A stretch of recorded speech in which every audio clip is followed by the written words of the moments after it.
URC was back with a bang. My name's Mark. Let's talk rugby.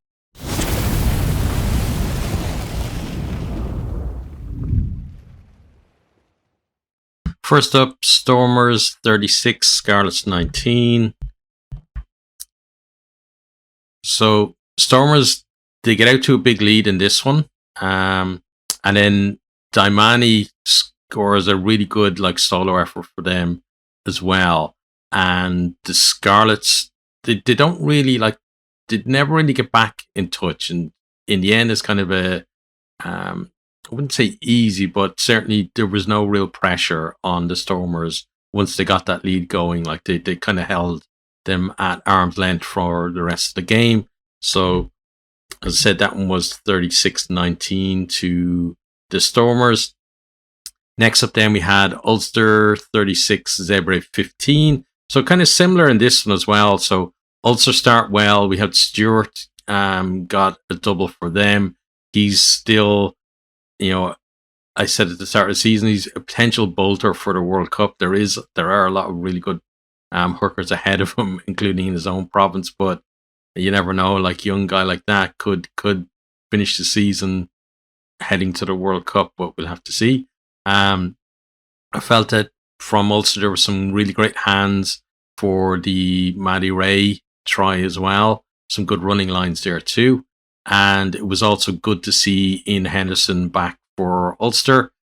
Just some other Ulster kind of news that came up this week as well as Cooney is, talking about he's kind of at the moment mulling over whether to switch allegiance to Scotland because it's been a while since he has represented Ireland, and given the new rules that are there now, he does have the option to switch to Scotland because I believe his father is from Scotland. Correct me on that if I'm wrong. Yeah, so an opinion on that. I think he's probably down the pecking order for Ireland. It certainly looks that way if you look at who's been getting picked recently. And I'm not sure, I think he's a fantastic player. There's obviously something that the Irish coaches feel about him that he doesn't give them whatever they want in Ireland shirts. Maybe it's the fact that he does the kicking for Ulster. I don't know on that side, but I wouldn't be unhappy if he switched to Scotland because he's a fantastic player and I think he deserves to be at the World Cup, whether that's with Ireland or with Scotland. It'd be good to see a player of his caliber there. So there'd be no kind of hard feelings on that if he decided to switch. Not sure how that would affect then, though, his contract with Ulster, because then he would obviously not be an Irish qualified player anymore. And I'm not sure. That's probably the main thing that he's thinking about is with his family. Obviously, got to look after them and think about, is he going to be able to provide for them? And will he have to switch maybe to, one of the Scottish teams instead when his contract finishes with Ulster? So we'll see what happens there. He's made no decision at the minute. Next then was into the Saturday game. So we had the Bulls 43, Ospreys 26. This is another one where, one team gets out into a lead and the other team kind of find it hard to peg them back. We had Nizam Kar, I believe that's how you say his first name.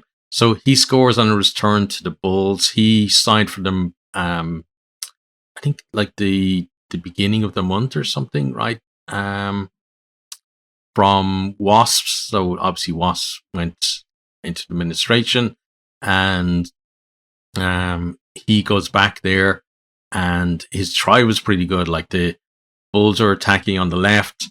They were kind of close to the line, but then they decide to switch it over to the right. They get it out to him out wide. He's still got a kind of a one-on-one. So he steps the first guy and then there's a covering player as well and is able to get past them too and get over for the try. So pretty nice return for him to the Bulls. And for most of the game as well, the Bulls seemed to find a lot of space out wide and they were kind of going from one side to the other a lot to find space, and Ospreys seemed very kind of dense in the defence. Ospreys did try and come back, but every time they did, Bulls would stretch away again. But Ospreys did manage to get themselves a bonus point as well with their last score. So they won't be, it's never good to lose, but at least they picked up a point. So fair play to them for that. Sorry, my eye is itchy. Next game then was Benetton 24, Edinburgh 17.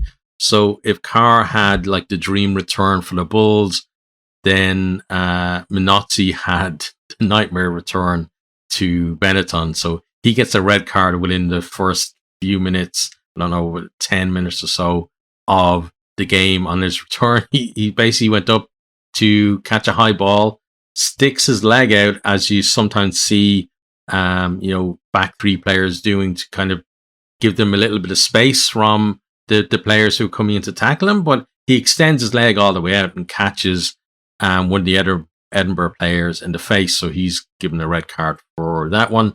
Benetton, though, respond to the try really well. So they score a couple of tries to get themselves a bit of a lead. Edinburgh then, though, neither try was converted, so Edinburgh score try themselves. They had a penalty from earlier as well, so they convert that, so they're back level. Then Benetton again go ahead through a try. Edinburgh come back and level again, and then finally towards the end of the game, there's a nice little chip over the defence. It's one of those ones where you're kind of close to the post to chip over, and it works out for them. They get to the ball first and score the try. And it's the type of one where, if it works out like that, you think, oh, that was a great move. And then if he kicks it and the defense get to it first, you're thinking, well, why did he kick the ball away? And it's just kind of, it is fine margins in rugby, right, between doing something great and doing something that seems like totally ridiculous. But worked out for them there. They get the win in that one then, 24-17. On then to Leinster versus Glasgow. So Leinster 40, Glasgow 5. Leinster really are a bit of a juggernaut at the moment.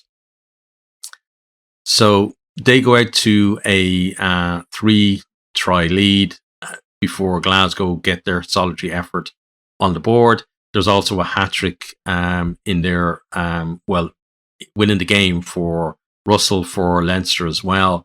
Leinster, never really seemed all that trouble. Once they got ahead, they kind of stretched away. They do it to a lot of teams, and I think with Leinster, you really do have to put them under pressure right from the start and kind of keep the game close if you can. And if you don't, they're just able to pull away from a lot of teams. It was good to see as well Keller back in a Leinster shirt. He's been out for a while with a series of injuries, so him coming back was good to see there too. Hopefully he can maintain that. Then we're on to then Munster 24, Connacht 17. So Munster and Connacht, two teams that had not great start to the seasons, but are beginning to come into a little bit of form. So this is one I was kind of looking forward to. Munster, they start off with a nice try. It's kind of like from the base of a scrum, they get it out to the wing on the short side, and he goes over in the corner. But then they basically give the try to Connacht to level things up at 10-all, where they throw an intercept on their own line, like trying to move the ball back there. Was a little bit crazy because Connacht were right up in their faces.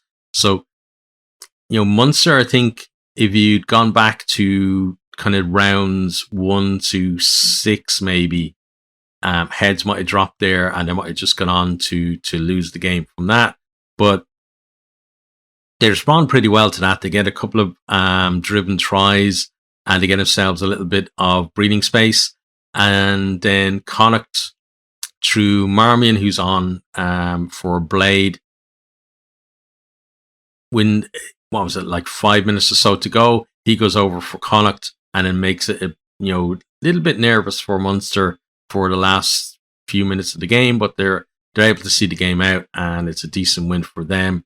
Connacht, they're showing the heart and stuff that they can perform, but again, I've said it a few times before. I think they need to back it up with wins as well, not just performances.